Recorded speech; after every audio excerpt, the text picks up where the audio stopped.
रतनपुर गांव था। उसकी नदी पर जाने में सभी पक्षी डरते थे। एक दिन गांव के पक्षी वहां पे जाने लगे और वह बोलने लगे कि यहाँ पे भूतिया। इतने में हरी तोता बोला, अरे भाई चलो चलते हैं, वहाँ पे कुछ हैवी या वैसे ही लोग कहते हैं। इतने में हरी तोता और वह हरी तोता वहाँ से उड़कर उस नदी के पास कुछ झाड़ियों में जाकर छुप गए और कुछ गाना गाने लगा। मेरे सपनों की रानी कब आएगी तू, आई रुत मस्तानी कब आएगी तू चलिया। कुछ देर बाद वह उस नदी के किनारे पे आ गए और उस नदी में देखने लगे और उसमें पत्थर डाल दिया। तभी उस नदी में फूल प्रकट हुए और वहाँ पे 3 सुंदर चिड़िया मिली।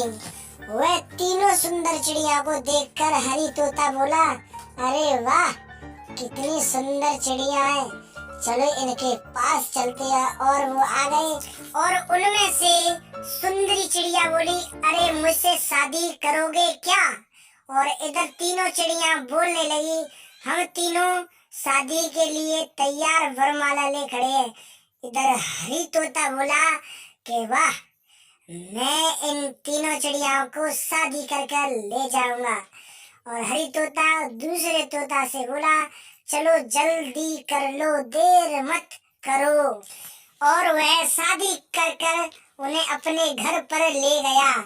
गांव के लोग उनसे कहने लगे, अरे इन तोताओं को कहाँ से इतनी सुंदर चिड़िया मिल गईं? और वह सोचने लगे कि कुछ तो गड़बड़ है। और हरी तोता अपने घर में आया। घर पर आने के बाद उन सुंदरी चिड़ियाओं से बोला कि यही मेरा घर है। और तोता कहता, अरे सुंदरी चिड़िया तुम तो बहुत शक्तिशाली हो और खूबसूरत हो, मुझे तो तुम्हारा ख्याल रखना है, मुझे कुछ सोना और चांदी दे दो। इतनी बात सुनकर चिड़िया ने बोला कि अरे तुम तो लालची तोते हो, मैंने सोचा कि कोई नेक इंसान होगा। और उस चिड़िया ने उस तोते को मार दिया और भूतिया आत्मा उस नदी में वापस चली गई।